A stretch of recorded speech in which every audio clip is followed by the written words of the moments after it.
My fellow Americans, it is time to take our freedom back.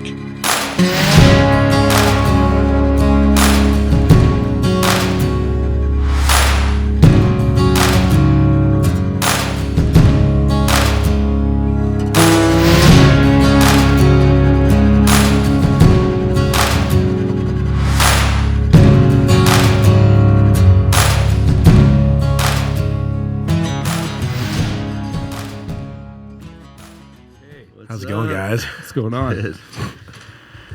No What a coffee week. today. Just waters around the Does anybody else feel like during the holidays, days just run together? I couldn't tell you if it's a Tuesday or Wednesday or what is the Monday. date? You know, Well, it's a like you 20. throw a couple holidays in the mix, and all of a sudden we're living in. Were we all hanging Oh, out last night? Yeah. Riding horses and ATVs and tearing it up. Bonfires. Episode 7 is going to be killer. Yeah. It's going to be good. Are you pumped for it? I'm super pumped. It's going to come out hopefully early January. We've got a lot of content to put together. What shoot did we do last night? 153. Shoot 153. So Wow. not all footage. for That's a lot episode of 7, footage. but from the beginning. Yeah. Now, a lot of people said they're not going to make it to episode 5. Now, here we are on episode 7, and there's people that said, well, they're not going to make it to 10. We'll make it to 10. And this Yeah.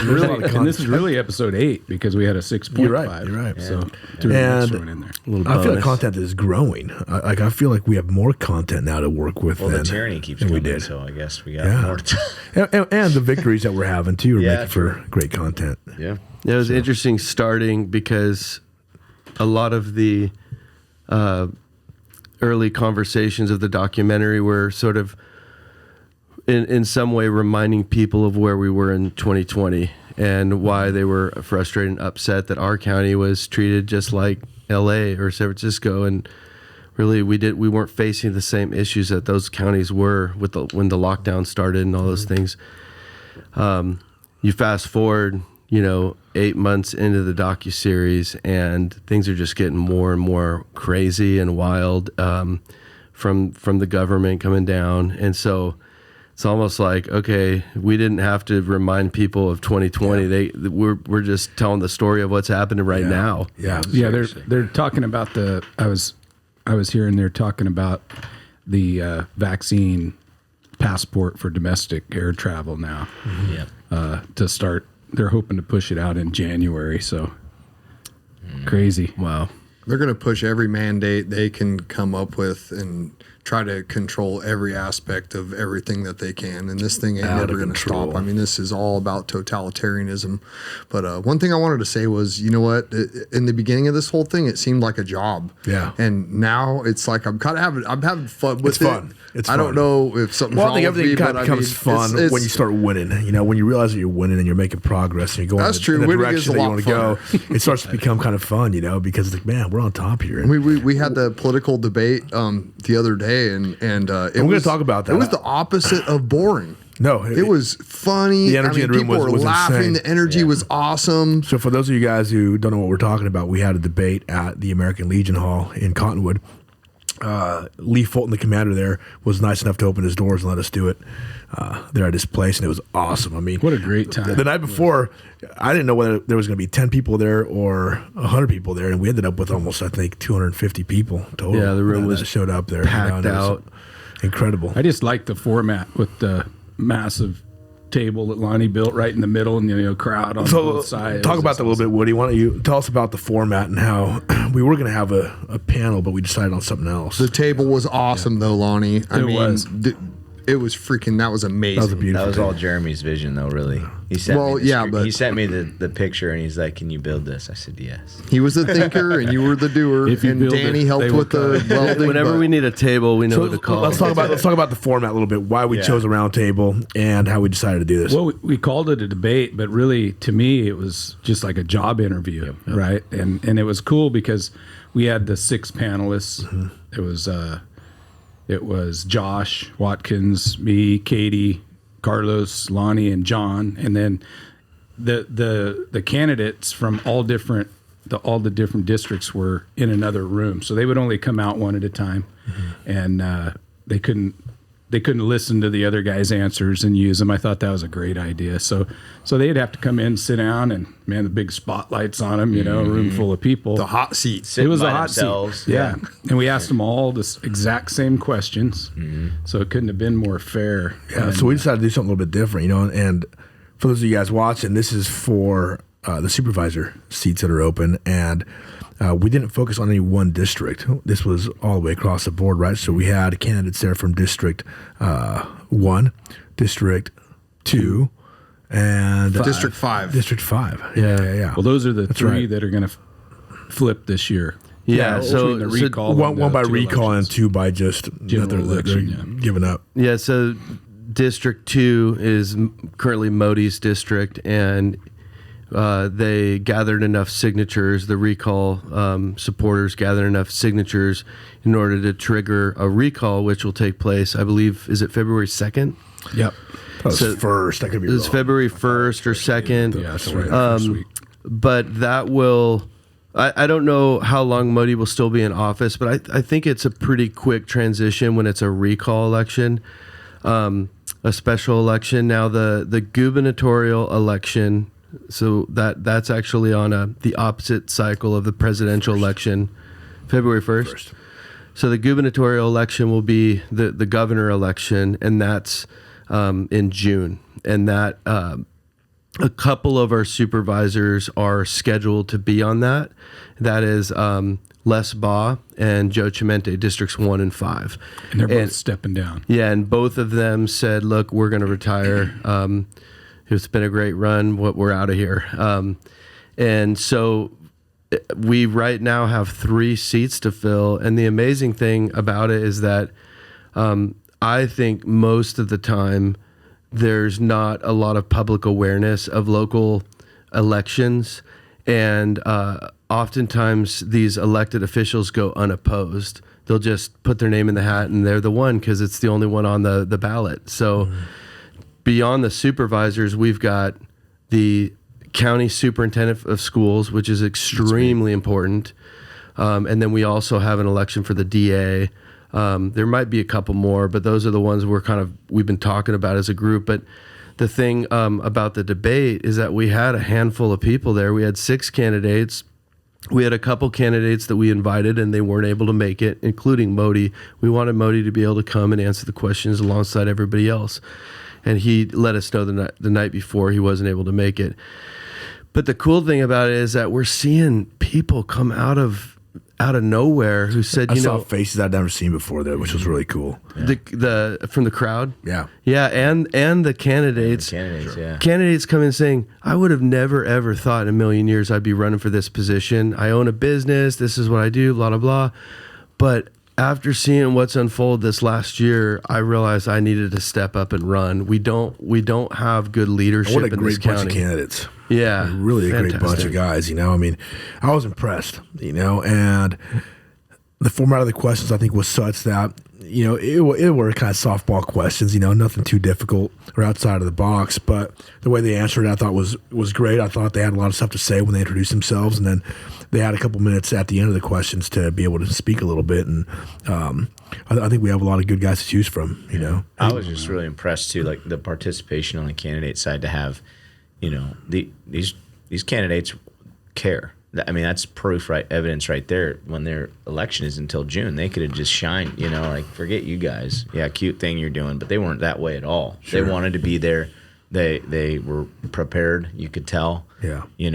And they did a great job. I thought in District 5 it was cool because Chris Kellstrom was solid all night. He did a really good job.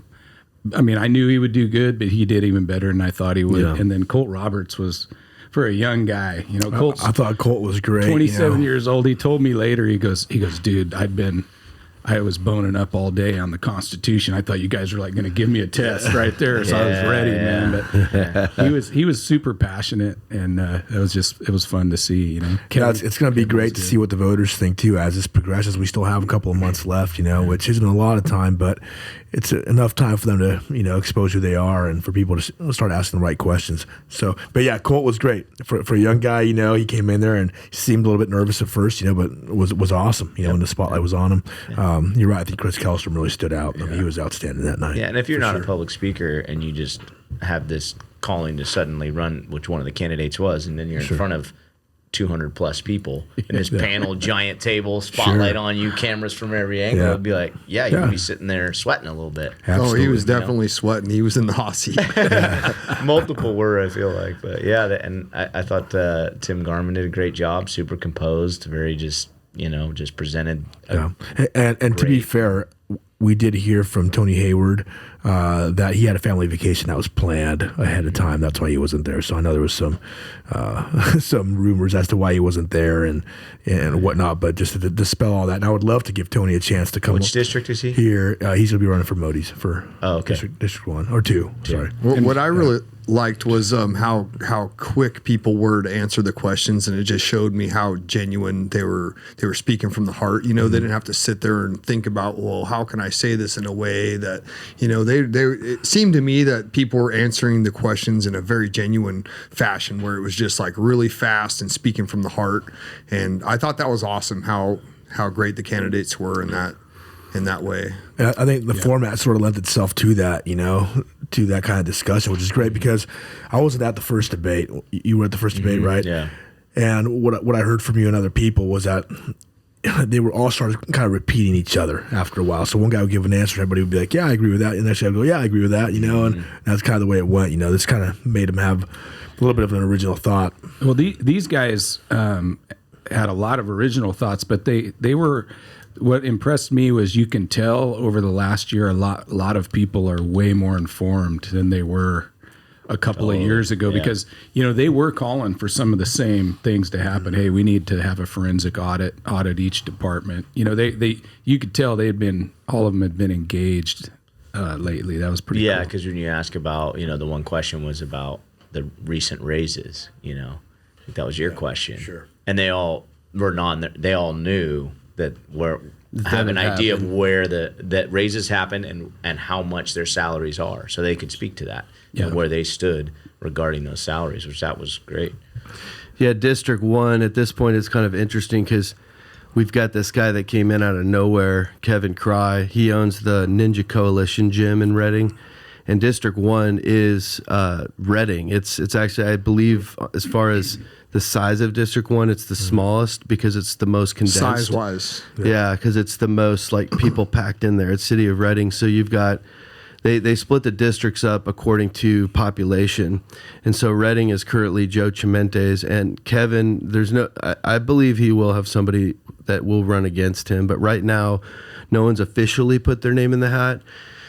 But Kevin, man, he came in out of nowhere. I mean, this is a guy who has been in Reading, loves Shasta County. Yeah. And similar to Carlos, he and his wife got fed up to where they went to Texas to look for a home, and they went to Nashville to look for a home. And then they just had this unsettled feeling of we're not done yet in Shasta County. He's been here for a long time as a coach of students at different high schools, I believe, also at the colleges. And so he came back from this trip, attended a board of supervisors meeting, and was like, are you kidding me? I had no idea that we have this much lack of leadership going on at the highest levels in our county. Sure. And he just walked up there and he said, what are you guys doing? And then probably within a few days, he said, I'm running. We have to have leaders there. Let's talk about the Rancheria. Rancheria wants to build, their casino, the resort there in South Reading, off Bonneview, which I think would be fantastic. And there's people saying, well, that's not what we want people to see when they come into Reading. I said, why not? You want them to stop in Corny and spend their money there and stay the night there, or drive another 30 minutes, 40 minutes and stay here in Reading, spend their money here. It's asinine, but this is kind of stuff that goes on because you have people like Red Emerson saying, well, I don't want them building that near my house. Well, too bad. Move somewhere else. You have the money too. Why can't they have their casino? Why can't we have a resort here, a place that's going to draw people here and increase the revenue for our economy here locally? So they're not letting that ranch. Well, what happened is this: there's a piece of land that the tribe needs in order to get onto the property, and For a right-of-way, for a like right-of-way access, there, yeah. And Aaron Resner sold that to Red Emerson, for cheap, simply because they knew that would stop the project. They knew that if they can't access that land, It was owned by City of Reading, the land. it was. And so the City of Reading Council voted to sell the land to Red Emerson They did. in order to stop the Under Aaron's rancheria. leadership, yeah. Obviously, building. knowing what the outcome of that was, and you know what I mean. If you have a piece of property and the easement that gets to it is owned by somebody else, and you don't have a right to get through there, or I don't know if easement is the right way. I guess that would be It would be an easement if they, yeah. if they owned it. But if somebody owns the property that gives you access to your property, then you can't access it. You're landlocked. There's are. nothing you can do with it. Yeah. So that's where That's it what they sits did. right now. And that's where it sits It's right now. landlocked. Yep. So. Yeah. And We'll so he's see where not that going to goes. give an easement. Oh no! And now the tribe's put a ton of money to make sure that obviously they're going to fight for the casino, for the new resort, but they're also going to start getting behind candidates, which is going to make local politics pretty interesting now. With the rancherias going to put a lot of money behind certain people. So I think a lot of that people shows. are realizing that what this county and what the City of Reading doesn't need is more. fake elites. Yeah, like the people that have been kind of working the system for a long time and gaming the system. No, I mean, honestly, they want to put multifamily units right there where the rodeo grounds are, on that land. That's what they want. They want to put it right there. It's a horrible place for it. Why don't they put it across the river? They already own that land. McConnell's already have that land across the river, and they're supposed to build a bridge over that river. There's got to be another way to get into there. But the McConnells went and they built a building right where that bridge is supposed to go. So this is the kind of thing that they're doing that we're going to start to uncover. So I wonder what kind of response I'd get if I was like, "Hey, I want to buy this piece of land from the city." They'd probably freaking laugh at me, dude. yeah, exactly. Yeah. Because you're not a McConnell or a Salter or a Resner or. I really like this piece of property. Will you guys sell it to me? So how do they determine the buyer? I don't even know how that works. It's a backdoor deal, I think. Well, you're talking about Red Emerson, where he made a big stink, and I'm sure he puts a lot of money into the city of Reading, into the county, and Into the recall opposition. yeah, he's funding putting the other money side. funding to And I don't even care. Sierra Pacific put 20,000 up to support Modi on the vote no to recall Modi. Sierra Pacific put 20,000 in, which is interesting. Like, what's their gain from keeping Modi in? Right. Yeah. What is that? What is that tie? That I just. Who's that fucking? Sorry, who's that socialite chick? Who goes around representing Red? Yeah, so Sierra Pacific's I don't know her Lanham. official title. Yeah, it's Christy Lanham. She's like a PAC. Why don't we have her on the show? Let's bring her in and let her have her 15, 20 minutes of telling us why she's doing the things she's doing and why Red's doing the things he's doing.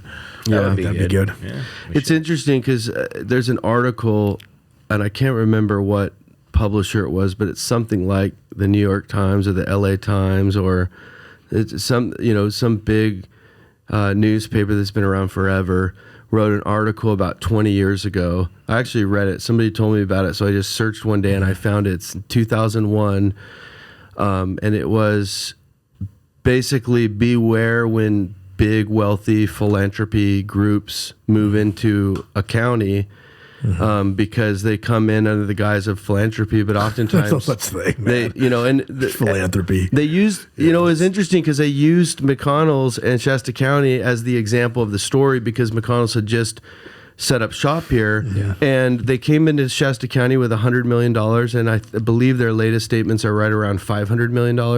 So you're a philanthropy group, you come in with $100 million, somehow 20 years later you got $500 million, and the whole newspaper article was like using them as an example, saying they just moved into Shasta County, watch what they do over the next 20 years. And where does their money? How did they 5 times their money? I mean, what do they produce? Exactly. I mean, it is. It's like my mind doesn't even know how to work that angle. I'm like, what? So you're a nonprofit and you're philanthropy, but then you grow 5 times. I don't understand it. And Fundraisers on the weekends, pancake breakfast. I mean, I don't know. yeah. Car washes. Yeah, seriously. I never got a pancake. No. They own a lot of land. I don't know the extent of how they make their money, but one example would be is that they sell water. They own They sell land. land. Like they own so much property in Shasta County, and some of their property is on areas where people need water. So they've worked out a deal where they sell water to that area because they own like the rivers there or something. So they know what they're doing. Oh yeah. I mean, obviously, if you're a super wealthy person in Shasta County, and oftentimes your wealth is derived by certain deals that you need to make with like government officials in your county or your state or whatever, then you're going to want the right people to be on those supervisor positions or the right senator in play so that you can, get the most love out of it as you can. So it'll be interesting because we're, the people that are running against the Modis and whatever, the ones that are stepping up to run for supervisor positions, a lot of them are not, actually all of them are not that at all. They're just working class. Yeah, they're just working class. Truck driver, grocery store. Sure. Yeah, manager. and so that they don't have any favors to give, in that regards. They're coming in really passionate, pretty green, which I think is a good place to start. Smart business people, but green when it comes to all this shenanigans that goes on to where when they first are fed that, my hope is that they'll say, no, we're not doing that anymore. And I think that's what some of these, like the Sierra Pacifics are saying, we cannot let those guys get in because all of our favors are going to be out the window the second they all get in there. So, Yep. They like it just how it is. yeah. So let's put that chick on the docket, have her come in and talk to us for a while. Let's find this out. Let's start, because we can sit here and speculate, and form our own opinions based on things that we see. But I'd like to get somebody to come in here and talk and tell us. Well, hey, and here's that's what's going on. Here's why we think this way. And I think the direction we're going, if these people that we're all sitting here wondering, or you can cite all the different moves that have been made, and they don't show up to defend themselves or talk about it, you're kind of incriminating yourself at this point because this is moving in the county. And why we Modi have didn't eyes show up on to it. Debate, perfect example. Exactly. So, there may have been, scheduling errors, but there's going to be more. Yeah. So if you we're just going to keep do this. not showing up, Aaron you're a Resner, suspect at that point. Yeah. Well, we have her on the show. Have her come on. Yeah, I could Defend call her. herself, See if she wants to do it. Yeah. We'll play nice. Well, let's have her put her name in the hat first. I don't know if she's going to do that, but that's the rumor. No, but I want to ask these questions about why she's doing what she's doing at the city of Reading. Just as a mayor, yeah. You're the mayor of Reading. Yeah. Big Well, and I deal. hope we keep growing and our audience does to get to that point, to where now it's an honest conversation. Hey, we think you're doing this. Come tell us. Let's debate it. What angle are you coming from? And if you don't have anything good to say, then you probably won't show up. That's what we're going to assume if you just keep not coming to the invites. Yep. Because the citizens are watching and people want to see this. And these are patriots. These are people that own businesses, employ people. They're, running all kinds of stuff in this county. And we're going to have more opportunities, right? We're going to do this again. The it's interview. debate. I hope so. Yeah, I would really like to do it as much as we can, maybe once a month or every couple months. The first one we did obviously was last week in Cottonwood. The next one I'd love to do it in the city of Reading. Yeah. Maybe somewhere like Old City Hall or something. And we could focus on District 2 and just spend a little more time with those candidates because that's coming. Yeah, definitely. Can narrow that a little bit. The other thing I wanted to let everybody know is we are planning on posting the entire debate within the next few days is what we're hoping. So if you missed the Cottonwood debate, we're going to post a recording of the entire thing. It'll be on the Red, White, and Blueprints Facebook page and YouTube. And then... Or you can watch it on Donnie's page. I think she posted there, some right? of it. Did she post something? I think she was live when she was there. No, I think she was Facebook Live in it while she was there. Yeah. And you know what's funny is that I've tried to, I've walked up to her and tried to have a conversation, and even though she'll write a hit piece on me or write a hit piece on you, I walked up and said, hey, let's have a conversation here. You write all this, here I am. I'd love to answer some of your questions and talk to you. And dirty looks and no, you don't want to talk to me. And the thing is she shows up at our event and she's got, first of all, they're the only ones wearing masks, but then she's got her camera guy 2 inches from the people that we're, having asked questions and stuff. And that was pretty awkward. Yeah. They're literally up like inches away from your face. And I'm just saying, it's like, but the thing is, some professionalism. What I'm trying to say is that if we were the same as them, we would have said, hey, you know what? This is our event. Get out of here. But the problem is they don't have events. They don't have anything going on. They don't do anything. They don't have a their event is to try to destroy ours. But we let them. Is like, we let them have. We have nothing to hide. We're only telling the truth, and we know they're probably there and going to write some kind of hit piece. What events are they having? Are they doing any kind of debates or anything for their candidates or people that they want to run? Invite me to a debate. Yeah. We've invited them. What I've heard. Does Modi have anything besides radio ads? No, I don't think they're doing any sort of debates or something. And I think part of the thing that I love that we are doing is we are getting people in this community aware of what's happening locally. We're inspiring them to get involved. That I look back over this year and I'm like, yeah, it is messy. Anytime there's change, there's messes. Anytime you remodel a house, you have to tear it up first. And maybe we're at a point now where we've torn the house up. We're taking loads out to the dumpster, and we're going to start putting up drywall. We're going to start putting down new flooring, and it's going to be beautiful, but it is kind of messy, but I love that people are involved. I'd way rather have a community that's active, that's educated, that's rising up, and taking some personal responsibility for this amazing country that we have in our community that rather than having people that are apathetic, uneducated, don't get involved in local politics, which is kind of what I believe most counties have been like for a long time. Yeah, absolutely.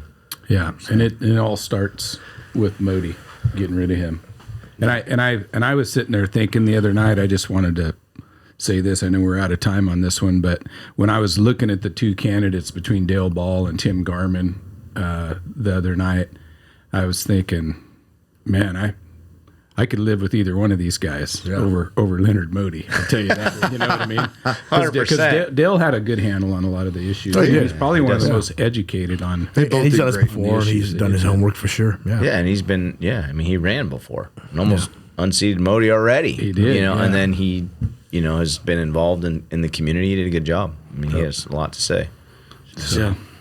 Make sure that there's only a few people that have really been chipping in for this, and I know there's been a lot of people who are supporting us by buying our merchandise and buying VIPs and stuff like that. But I'd encourage you, please, we could definitely use your support. Go to the Red, White, and Blueprint.com and buy some swag from us, buy a VIP, share our content. Let's get it out there. We want to get this. Spotify, Apple Podcast, YouTube, Facebook, Rumble. That's all right here. Oh yeah, Podcast. Okay. Yep. Yeah. Anyways, along those lines, I talk to friends that can't put the time in or don't follow it as closely, but you can put the dollars, and that is as important.